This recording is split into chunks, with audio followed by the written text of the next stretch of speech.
सुना तीसरे सालक का भजन। ये ईगो वाला है।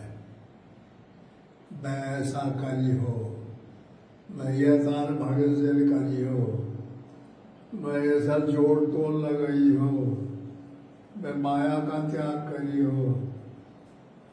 कल्पना कर रहा है, कल्पना कर रहा है कि मुझे करना है। अब इस सिद्धांत में नहीं पहुंचा। तो देखिए, तीन धाराएं हो गई, तीन भजन गाए, तीन धाराएं हो गई। एक शुद्ध वेदांत और एक जो है शुद्ध भावुकता और एक साधक का जोश क्रोश अनुराग कि मैं भजन करी हो। ये तीन विचारधाराएं हो गई।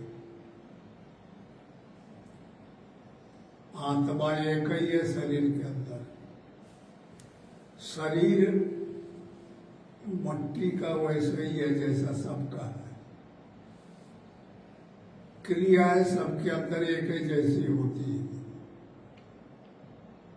लेकिन भिन्न भिन्न प्रकार के विचारधारा है, सिद्धांत अलग अलग हो जाते हैं। और ये अलग अलग होकर के जो साधक एक बना ले वो परमात्मा को प्राप्त होता है, और जो नहीं बना पाता वो विभिन्न प्रकार के विचारधाराओं में बह जाता है। को बनाता है कि चलो हम गृहस्थी का काम करेंगे, यही धर्म अच्छा है।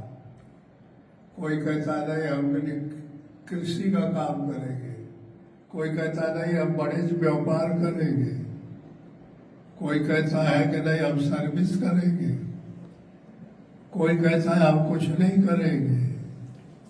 अलग अलग धाराएं हैं, अलग अलग विचार है। समझ लो, इस स्पिरिट आत्मा को परमात्मा में लगाना है। सबसे पहले इन तीनों सिद्धांत को स्थगित करे और परमात्मा को निखारे, माया को अलग करे। ये झूठी चीज और सत्य चीज परमात्मा, ये दोनों आपस गए हैं। समझ में नहीं आता कैसे अलग अलग करें। तो ये मिलेगा युक्ति गुरु बाबा के पास, जो इसको अलग अलग कर दिया है और अंतःकरण को शुद्ध बना लिया है, माया को अलग कर दिया है, परमात्मा को अलग करके और अपने स्वरूप को समझ लिया है। ऐसा जो साधक है, ऐसा जो सिद्ध है, ऐसा जो सदगुरु है, वो की बात हम सुने, वो का शरण पकड़े, वो के आचरण पे चले, वो जैसा चलता है तैसा हम भी चले, वो का अनुसरण करे। हो सकता है तीनों सिद्धांत से परे परमात्मा समझ में आ जाए।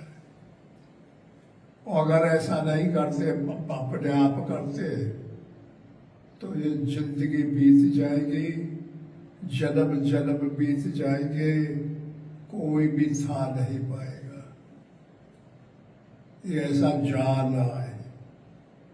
बगैर सदगुरु के, बगैर जो परमात्मा की कृपा के, परमात्मा की कृपा ही सदगुरु है। ईश्वर गुरु से अलावा दूसरे को नहीं मानता, समझ लो।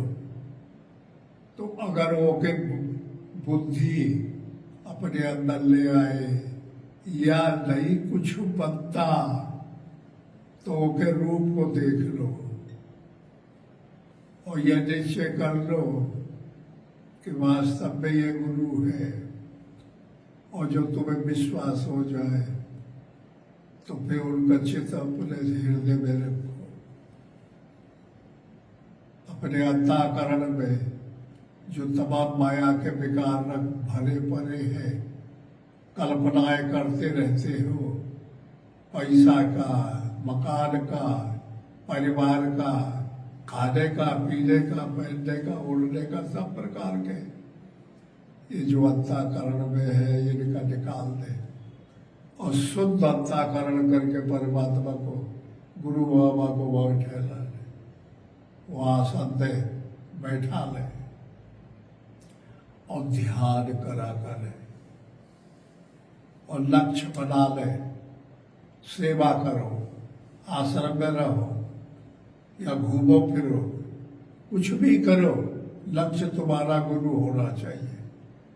तो वो मेरा परमात्मा है, वो मेरा गोल है, मुझे वही स्वरूप प्राप्त है, मेरा स्वरूप है वो, उसको अभिन्न मानना चाहिए, भिन्न नहीं मानना चाहिए।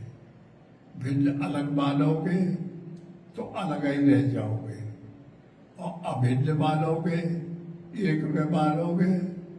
जैसे कि रामायण में तुम लोगों ने सुना होगा, सो अनन्य जाके असमति लटरे हनुमंत, वैसे भग सचराचर रूप रास भगवंत। सब कुछ वही है। इस प्रकार जो साधक निर्णय कर लेगा और उसी पे अपने जीवन को ढाल देगा, और दूसरी बात जीवन में संसारी नहीं आ पाएगी, उसका कल्याण हो जाता है।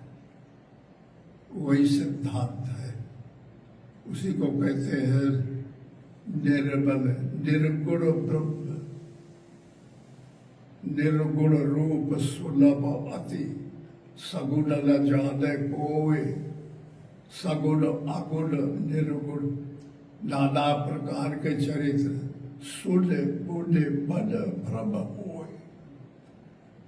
मनों में भ्रम हो जाता है कि भगवान का चरित्र गाएंगे, भगवान के गीत गाएंगे, भगवान की लीला गाएंगे। इनमें जब पढ़े जाते हैं तो अच्छा तो लगता है, लेकिन ये इतने अनंत है, अनंत रूप है कि फिर उनका अनंत नहीं है। इसलिए एक दूसरे में, एक तीसरे में, एक चौथे में भजनों में बदलते रह जाएंगे। और भजन के सार वस्तु को पकड़ना चाहिए और उसको पकड़ के बैठ जाना चाहिए।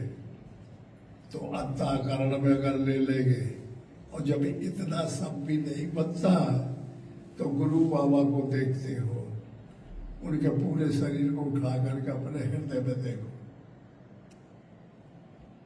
और हृदय में देखते रहो। सुबह देख लो, प्रणाम कर लो, आरती कर लो, शाम को देख लो, दिन भर अपना इधर उधर के काम में लगे रहो, फिर लग जाओ। तो ये लक्ष्य जब तैयार हो जाएगा साधक के, तो समझ लो गुरु बाबा तुम्हारे अंतःकरण में जितनी जानकारी है परमात्मा की सब छोड़ के चला जाएगा। वो शरीर से नहीं रह जाएगा गुरु बाबा का, वो आत्मा रह जाएगी, तो लक्ष्य रह जाएगा। इस प्रकार साधक को गुरु बाबाओं को दर्शन करना चाहिए,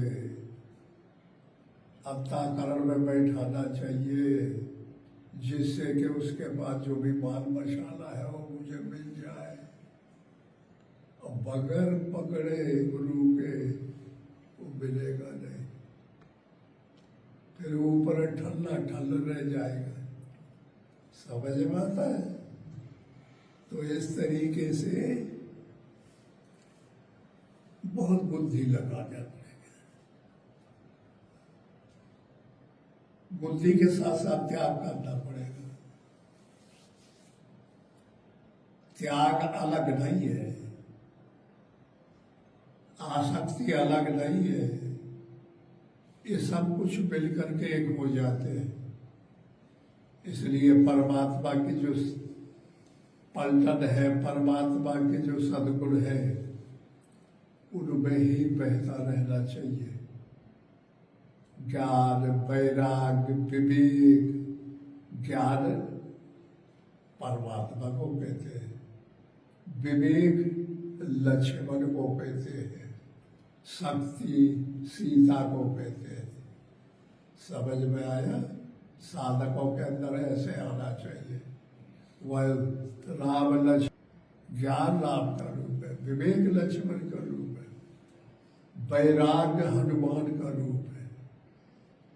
हनुमान हनन करे, नष्ट करे किसी चीज को, माया को नष्ट करे, उसका नाम है हनु।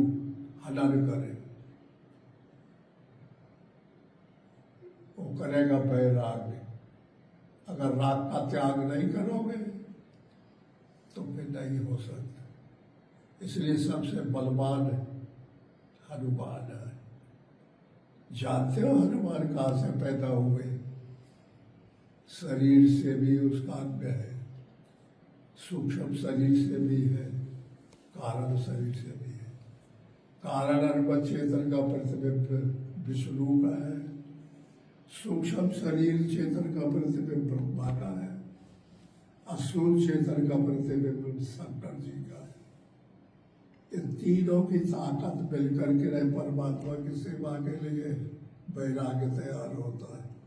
और जब वैराग्य तुम्हारे पास आ गया तो फिर अनुराग आ जाएगा। अंगद,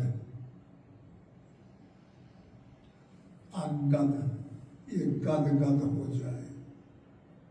अंग अंग अंग, ये शरीर गद गद हो जाए परमात्मा के प्रेम में।